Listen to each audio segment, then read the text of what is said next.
of southern Illinois, southwest Indiana, and western Kentucky. When?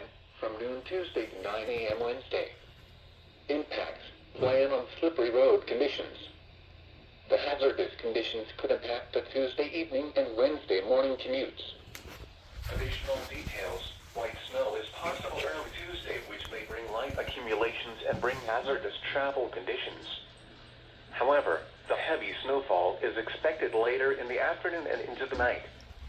If you must travel, keep an extra flashlight, food, and water in your vehicle in case of an emergency. The latest road conditions can be obtained by visiting www.weather.gov/parroads.